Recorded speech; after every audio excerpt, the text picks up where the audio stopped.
अब आपके खाते में भी आ सकती है ज्यादा पेंशन। ईपीएफओ ने क्या फैसला लिया है जिसका फायदा आप भी उठा सकते हैं।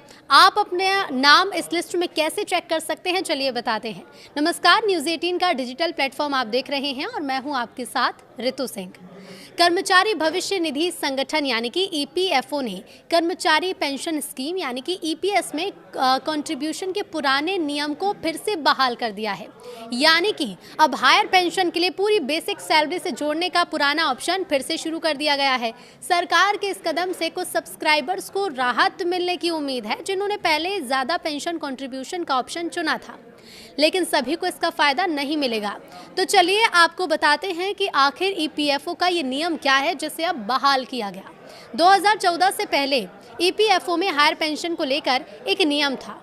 इस नियम के मुताबिक कर्मचारी हायर पेंशन के लिए अपने फुल बेसिक सैलरी और डीए के हिसाब से ईपीएस में कंट्रीब्यूट कर सकता था, लेकिन साल 2014 में सैलरी लिमिट को लागू किया गया। इसके बाद से नियम हट गया। 2014 में ईपीएफओ ने अधिकतम 15,000 की बेसिक सैलरी की लिमिट लगा दी। यानी भले ही आपकी बेसिक सैलरी 50,000 हो, लेकिन कंट्रीब्यूशन 15,000 रुपए की लिमिट के आधार पर ही होगा। 15,000 की लिमिट की वजह से न्यूनतम पेंशन 1,000 और अधिकतम सिर्फ 7,500 रुपये मिलती है।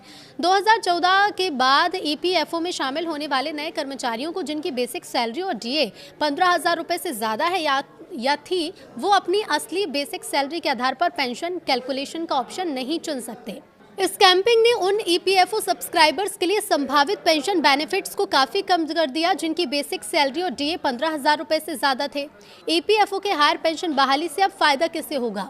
तो हायर पेंशन वाला पुराना नियम जो अब फिर से बहाल हुआ है वो सिर्फ उन कर्मचारियों पर ही लागू होता है जिन्होंने 2014 से पहले ज़्यादा पेंशन ऑप्शन का इस्तेमाल किया। इसलिए सिर्फ कुछ ही कर्मचारियों को इसका फ़ायदा मिलेगा। ज़्यादा पेंशन ऑप्शन की बहाली सभी कर्मचारियों पर लागू नहीं होगी।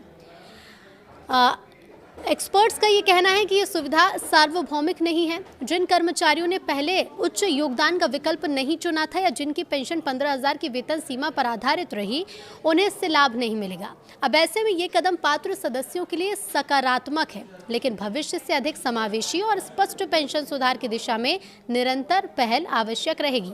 ईपीएस में आखिर पैसा कितना जमा होता है? तो देखिए, ईपीएफओ के जो नियम हैं उनके मुताबिक एम्प्लॉयर और एम्प्लॉई दोनों बेसिक सैलरी और डीए का ज़्यादा से ज़्यादा 12% प्रोविडेंट फंड में कंट्रीब्यूट करते हैं। एम्प्लॉयर के कंट्रीब्यूशन का एक हिस्सा बेसिक पे और डीए का 8.33% या फिर 1,250 रुपये, जो भी ज़्यादा हो, एम्प्लॉय के ईपीएस कॉर्प्स में जाता है, जिसका इस्तेमाल उसके रिटायरमेंट पर मंथली पेंशन देने के लिए किया जाता है। पेंशन की गिनती पेंशन वाली सैलरी के आधार पर होती है, इसलिए ज़्यादातर कर्मचारियों को महीने की पेंशन काफ़ी कम मिलती है, भले ही बेसिक सैलरी 15,000 से बहुत ज़्यादा क्यों ना हो।